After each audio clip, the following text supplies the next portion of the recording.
Hi, I'm Holly DeWolf. I'm a user experience consultant.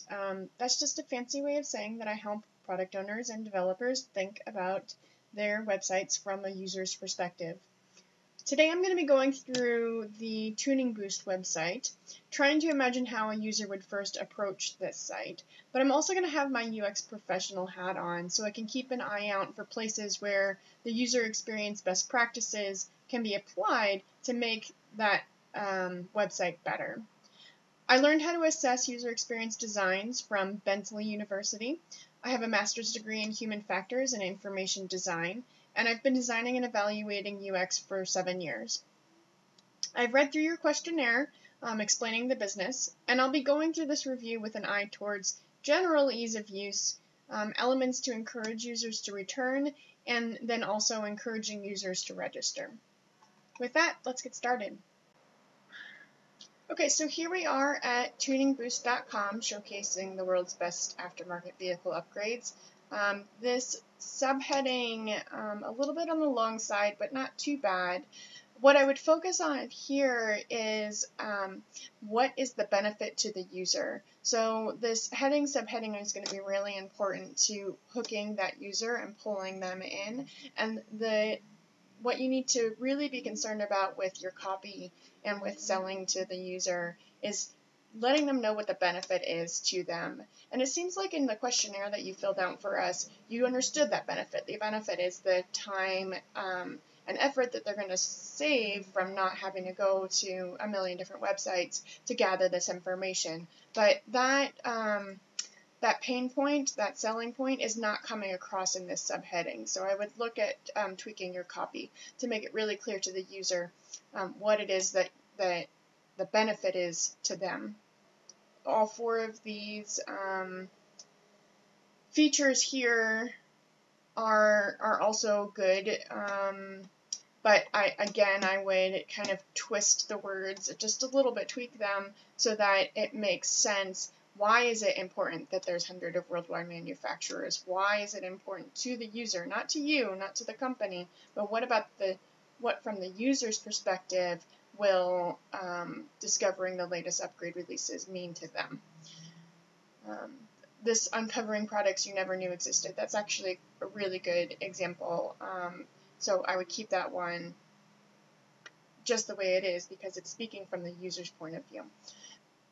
Okay, so let's move on to About and Contact. These two pages historically are very important for the user to get a sense of who your company is so that they can build some trust with you. And what I'm going to be looking for in these pages are a couple of different things. First is clear contact information, phone number, email address. These are good. And even a form for sending your own message. The only recommendation I would make here is perhaps to put an address. You don't necessarily need a specific physical address, but at least say, we're located in beautiful blah, blah, blah, UK, just so that it gives the user a sense of, yes, this company is real, and there's real people behind it. So that's just building trust. So otherwise this contact form looks good. I'm not sure what this video is here. It's really tiny. So if it is an important video, then it might need to be moved elsewhere. Otherwise it's just kind of cluttering up the space right now. But let's take a look at what that video actually is. Oh, and it's playing in this tiny little iframe. That's a little annoying. So let's go out to YouTube. So the best part of this video for, like I was saying, getting into the user's mindset and making it clear what's the benefit to them, I think it is this middle piece where he's talking about going to the car shows and kind of looking at all of the different modifications that are out there, and then kind of taking that experience of the car show and all of the different modifications and bringing it to the internet and bringing it to Tuning Boost. And that's what the benefit you're getting out of Tuning Boost is, oh, instead of going to a car show, which might cost extra money and time and blah, blah, blah, blah. You can get that experience every day by going to Tuning Boost. So I would take some of this video material. I would definitely shorten it down if you're going to feature it on the website. It's a really great video for YouTube itself. The length of it, I think, is good for that medium. But for the website, to stick it into this tiny little corner here, to make it 2 minutes in this little iframe, I don't think that's the right medium for that video. I would consider putting it maybe in the About. I would make it much larger, and I would cut it down to 30 seconds, and just make it the key points about, the why tuning. Okay, so the first thing that I would do here on the About page is make sure that the information sent has been maintained. So I just clicked on About, and then I came to a page called Showcase of Aftermarket Upgrades. And even though it's a little bit of a surprise, not a huge, like, oh my god, what's happening surprise, still the information isn't there to say, yes, you've just clicked on About, and you're now in the right place, the About page. So I maybe call this About with a subheading of Showcase of Aftermarket Upgrades.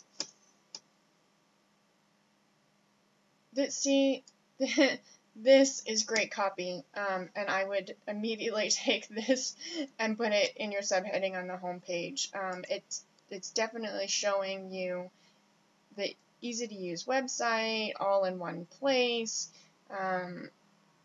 That it enables you, it says right in the sentence what this website is doing. It's enabling you to see what parts are available and where to purchase them. So this is giving the user definitely that why am I here kind of answer, and I would move this up to the front page. Great copy. This is great copy as well.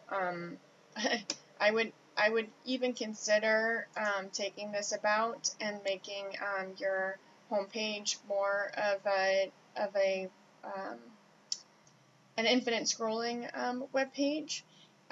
The reason why I would suggest that is because the infinite scrolling gives you the chance to tell a story. So you're starting here on the home page, and hopefully you suck the user in with a good heading and subheading. You give them a few more benefits, and they're saying, oh, I'm still a little bit interested, and they keep on scrolling to the About, and you've sucked them in even further. And then they could keep on scrolling to the Contact, and you've given them some trust signals with the Contact.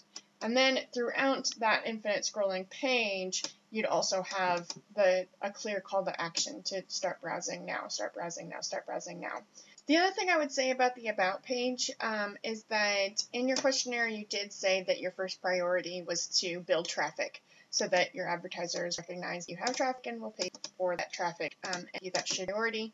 And your second priority is also in line to have the users actually register, and there's lots of benefits that, as I'm sure you know, to be able to provide them useful content through an email listserv, and to keep them coming back because they're interested in what you have to say, and they're only going to know what you have to say by registering. So that is a good priority to have as well. But as of right now, I don't see an incentive from a user's perspective to register. Why is it that I am going to be giving you my precious email address? Why is it that I should allow you to bug me? Is it because you're going to give me quality content? Because right now I'm not sure. That's not coming through in the copy. That what is the benefit of registering now? Is it that I'm going to get updates for the greatest products on the market for my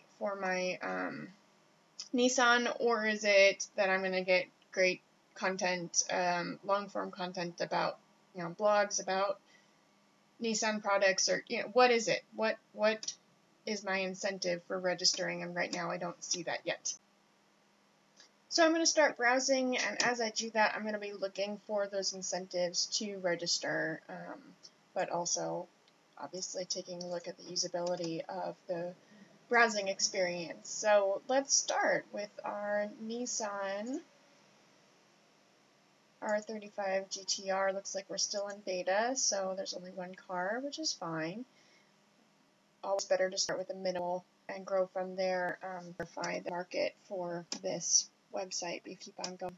All right, so 2,065 items. Wow, that's a lot of items. That's relatively sorting right now. Popular categories are kind of also recently listed items and popular items. So the first thing for this page is I'd put if indeed these are popular items, and you need to make sure that if you're doing it automatically that the algorithm makes sense. Test that with your users. And if you're doing it manually, that you keep it up to date. But if this is indeed a list of popular items, I would put that closer to the top because obviously they're popular, so users will be looking for them. The categories don't make sense to be listed here with the rest of the products. Maybe I would put it in this left-hand gutter here, or maybe even as part of your menu. This is regular categories of products. So here are your regular categories, and so if you put the popular categories up here, I'd make it maybe visually distinct from the rest of them. Perhaps use a different color to point out that this is different from the rest of these. That being said, for this space over here, what I would expect as a user is a faceted search, so being able to get down into more details about what I'm looking for, because I don't know about you, but 2,000, almost 2,000 items is a lot to just be kind of scanning through, and I don't even know how you would scan through because it doesn't look like there's pages here. So I'm not sure what to do next as a user. Particularly if I'm just coming here to, as you said, kind of take a look at what is out there in order to upgrade my Nissan. This is a little bit overwhelming. So I guess let's start with something more specific, a category, and see what those category pages looks like. Oh, all right. So this is a little bit more what I was expecting. Good job with this back to previous page and the breadcrumbs here, considering that your site is going to be mostly browsing through items. The categories, these breadcrumbs are going to be really important. Looks like we have a lot of categories, and a lot of brands. Well, first thing I would there, kind of 10 at max. Of the brands and have a more button because that's a lot of scrolling to get down to price. I was hoping I would see price here, so that's good. And the filter button. So I'm not sure what I'm looking for, but I'm just going to play around a little bit with this.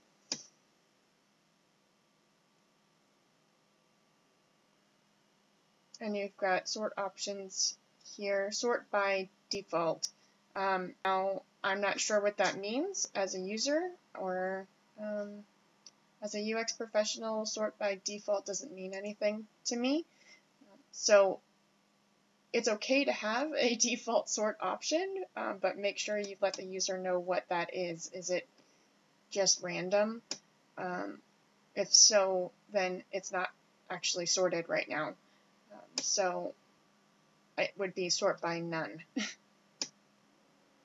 Now, it says here that there are 21 items. There's 65 items in air filters alone. So what the discrepancy is there. But please make sure that you're consistent. So I was playing around a little bit more and I figured out this discrepancy between the 28 items under engine and the 65 air filters. Turns out that I had filtered on price, which caused the item filter down to 21 items, but not the faceted search. So make sure when the user does filter down by any one of these items, categories, brands, price, that the faceted search filters down as well. And that it looks like there's an easy way to reset all. You might want to put that up with the categories, because categories would also be an element of the filter. Because your site is going to be done, your users are going to be doing a lot of browsing of products. These categories and subcategories are going to be important, and you're leaning on them, which you definitely should, for your news, for your breadcrumbs, for your faceted search, and so you're going to want to make sure to get those right. And unfortunately, I am not a car expert, and even if I were, I'd be only one car expert. So what I would do is go to your users who are car enthusiasts and do a card sort with them. So that's basically giving them a number of different cards, index cards, with all of your different categories on them, and see how they sort them into piles and subcategories and larger categories, and that'll give you a better sense of whether or not you have these naming conventions right.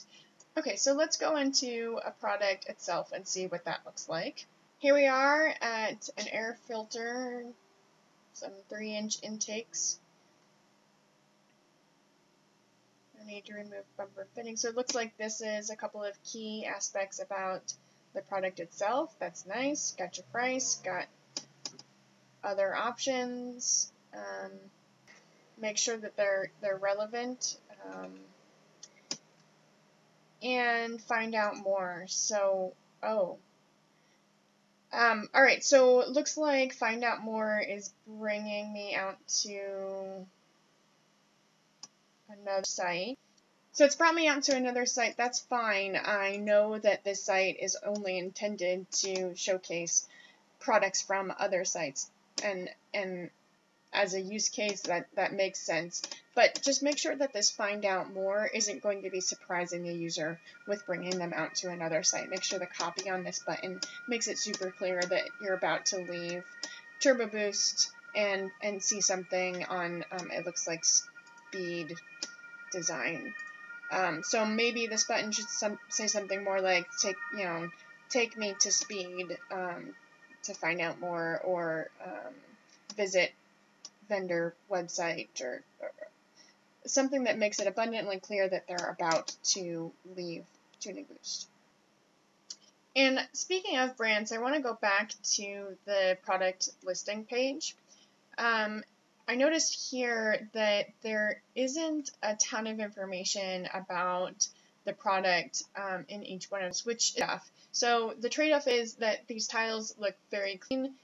There's only the picture, the title, and the price. That's it. But you're not giving the user a lot of information about the product so that they can compare and contrast across products. So it seems to me that brand is something that could be important to your users. You might want to put the brand in here. Or each one of these products had a few things that were listed on the product page that you chose to display to the user as as selling points for that product. Those selling points might be appropriate to put into these tiles. But like I said, it is a trade-off of cluttering up the tiles and giving the users that information to compare and contrast before they go to the product page, versus keeping it nice and clean and having the user go back and forth between the product page and this listing page.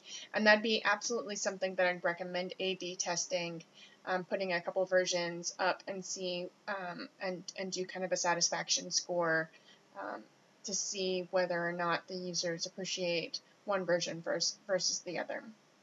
So kind of to wrap up, there's a couple of major recommendations that I have. The first is to make sure that the copy on your home page is really appealing to the user's pain points and how you're going to solve those pain points, and that'll help to draw them in. The next thing is that I would make sure that these categories and subcategories are abundantly clear to your users, specifically car enthusiasts. And I would do a card sort to test for that. And then the last thing is, like I said, this trade-off between how much information to put on these listing tiles so that users can compare and contrast right here on the product listing page versus in the product details page. I hope that you appreciate the review, and I did appreciate taking a look at your site today. Have a good one.